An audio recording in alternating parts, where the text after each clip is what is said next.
It's really hard to believe that it's October. We're pushing 80 degrees for 2 days in a row. I'm not doing any hunting. Not with temperatures like that. So I figured today I should probably do a little bit of recon work. I was showing from my tree that the deer were coming from that back corner the last couple sits, and I think it's because there's standing corn over there and there's winter wheat over here. My food plots apparently don't stand a chance when there's greater cover, apparently a closer food source. The only thing they're coming for is the water, but it's hard to say when.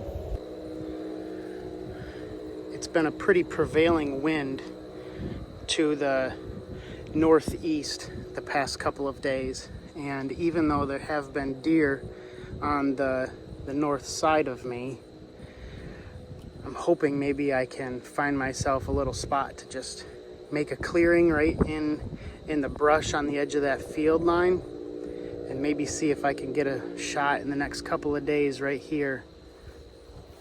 I'm waiting for the right time to hunt that swamp. They're used to me being back here, and they don't seem to mind my scent. But I feel like if I set up here and the wind blows into them, they'll definitely be alerted. These are my closest food plots, and they have grown up quite well with limited water that we've received. But it just doesn't seem like there are a whole lot of activity going on. You could see my clearing right there where they come out, but they just pretty much hit this first little bend, turn around and go back. They just play here, and that's about it. This is where my school bus Colleen was parked most of the winter until we could pull her out this spring. But I'm going to see if I can walk this edge of the field here and come in and find myself a way to sneak into there. This is perfect weather with this wind too. The heat and the wind, I'm sure they're bedded down wherever they are. They're not going to be moving much.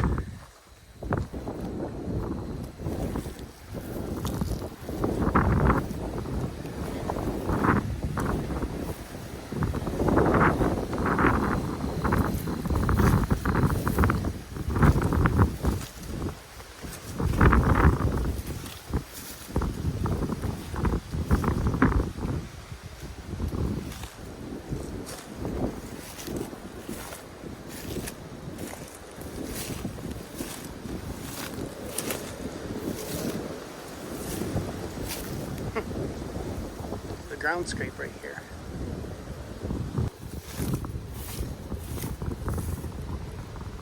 It's perfect. This low-hanging branch here. Right there's the path they come in, and they all are just right here. This tree here looks like it's dying.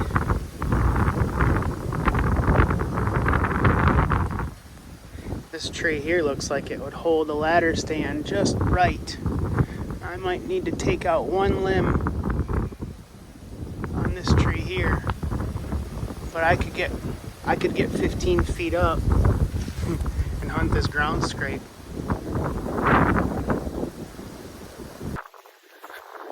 I've got a ladder stand on another part of the property that I've kind of written off. I've never hunted it since I set it up. Maybe one time have I ever sat in it. If you've seen any of my hunting videos in the past, I had a pretty fun neighbor, we'll say, and he had been known to trespass quite a bit. And he even told me one time, before that spot was legally mine, it was Grandpa's, he told me that one time he had sat in my tree and shot a big buck on our property. There's nothing I could do at the time because it wasn't my property, but we had our words, and unfortunately for his family, unfortunately for us, I guess, I don't like it, but he had passed away this spring while I was working my food plots. So we don't have that issue anymore, but I just still haven't really liked that spot. It's just kind of one of those things where you feel violated. So I'm going to run up and grab my truck. I'm going to run over there and see if I can tear down that other ladder stand and see if maybe I can grab a saw and move it a minute. I was able to use my $10 ladder to clear a few branches, clear some of this poison ivy that was branching out. I'm gonna have to do some hack and squirt for sure, probably this spring, to clear up the rest of that, but I think I can get my ladder up in there right now. So I do believe I have it where I want it. I have to get up there and ratchet strap it off and then decide how much of this limb I want to take out. So I'm going to bring my straps up with me and at least get them loosely around the tree, and then sit up in there, take some kind of mock shots and see what my range is.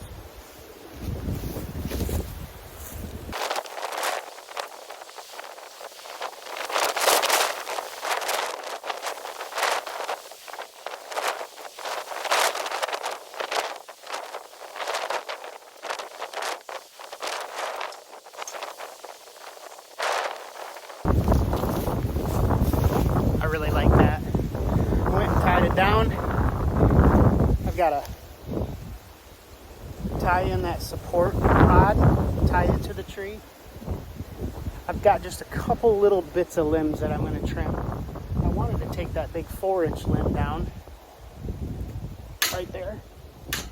That's why I have to tie that down. But honestly, that gives me a lot of coverage that I didn't plan on having. So I like that. I've got a good shooting lane here. I got a good shooting lane here.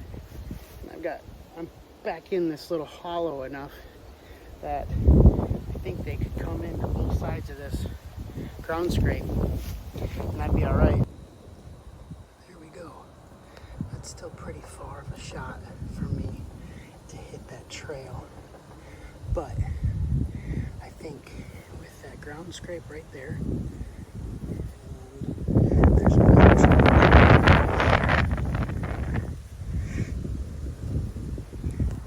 I can see beds, and good access over here along that tree line. I think I'm going to be all set. This here is a concern. I'm definitely not going to be able to get away with a black sweatshirt and Carhartt bibs. I'm probably going to have to up my camo game for this stand. But I think next year I might clear some of that out, just enough that I can plant some switchgrass or something tall to grow, take over this field row.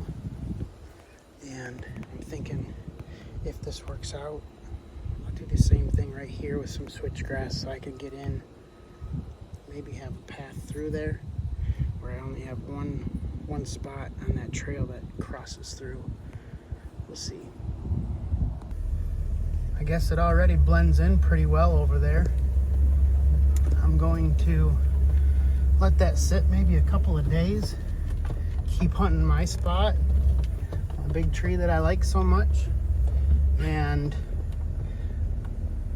let them kind of get used to all the disruption that I added back here, and we'll see how that goes. The only issue that I see is I don't have a very good way to film if I actually get a shot on something. But that's all right.